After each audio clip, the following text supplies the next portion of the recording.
Δεν θα μπορούσε κάποιος να πει ότι πέφτει από τα σύννεφα. Γνωρίζουμε όλοι τι γίνεται με την κατασκοπία παγκοσμίως, αλλά τις τελευταίες ώρες βλέπουμε ένα μεγάλο δίκτυο κατασκόπων σε πολλές χώρες κιόλας. Δεν μπορούμε να πούμε με βεβαιότητα εάν υπάρχει μια σύνδεση της ελληνικής υπόθεσης με αυτό που εκτελείστε στη Γαλλία, που και εκεί έχουν υπάρξει συλλήψεις.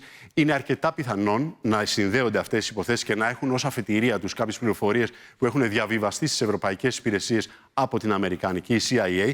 Δεν είναι όμως μόνο η υπόθεση των Κινέζων κατασκόπων. Το τελευταίο διάστημα αξίζει να πούμε ότι έχουν τετραπλασιαστεί τα περιστατικά με πρωταγωνιστές Ρώσους κατασκόπους στην Ευρωπαϊκή Ένωση, τετραπλασιαστεί στη διάρκεια του 2025, Χριστίνα, μόνο. Και μιλάμε για επιχειρήσεις σαμποτάζ, δολιοφθοράς, αλλά ακόμα και κλασικές, να το πούμε έτσι, υποθέσεις κατασκοπίας, για τις οποίες έχουν συνδεθεί, έχουν προκύψει ευθεία διασύνδεσή τους με ξένες μυστικές υπηρεσίες, είτε της Κίνας είτε και της Ρωσίας όμως. Εσύ έχεις μιλήσει με έναν πρώην πράκτορα της CIA για το prime time επεισόδιο που θα παίξει ο Σονούπο. Σου μίλησε πώς στρατολογούν, ποιες είναι οι επιχειρήσεις, από πού αντλούν επίσης πιθανούς συνεργάτες.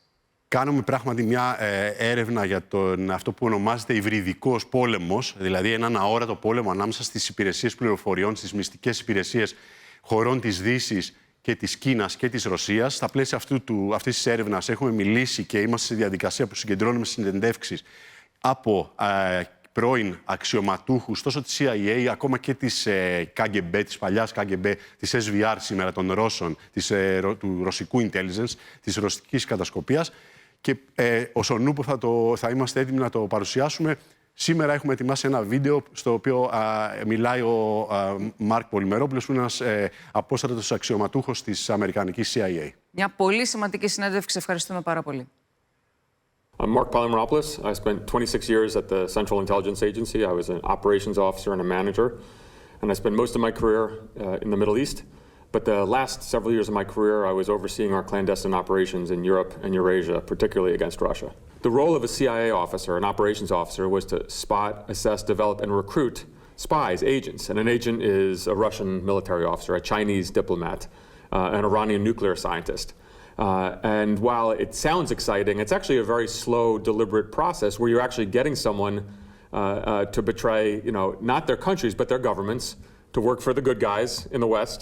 Ultimately, it's finding what makes people tick and then getting them to cross the line and spy for, in my case, for the United States. So it was a fascinating job.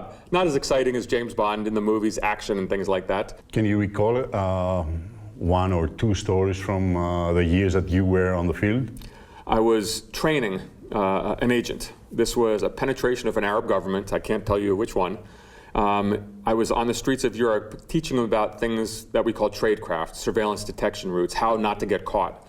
Before we went back into his country, I was going to be posted there, and he was going to, of course, commit espionage on behalf of the United States. And I'm teaching him all these really intricate, detailed, things about tradecraft, and he was absolutely nailing it. He was really good, very street smart.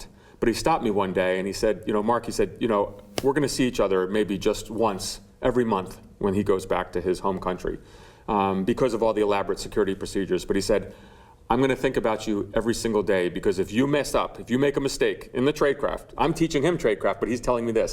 If you make a mistake, I'm going to die, my family's going to die, and my tribe is going to die. So you know what? You have to be perfect. The war on terrorism, the 20 years in Iraq and Afghanistan and other places, we took our eye off of the great power competition like Russia and China as well, frankly. But it's a resource effort. Most of our time and money and personnel was spent in Iraq and Afghanistan, and so we took our eye off the ball. Russia didn't. Now, as we've seen from a lot of the open source investigations, they're recruiting members of organized crime. They're recruiting criminals to carry out these sabotage operations. Why is that happening? I think because of a lot of the efforts from European services to look for the Russian intelligence personnel, to follow them, well, the Russians got smart. And so what they do then is they recruit local assets. It's something that many intelligence services do. In Greece, there's a famous celebrated case from northern Greece. There were illegals under Czech documentation who worked here for 15 years. There's a term we use in the intelligence business called gray zone operations or hybrid warfare. And I think in some ways that applied in the past. That's that level just underneath open shooting war, but it's a little more silent.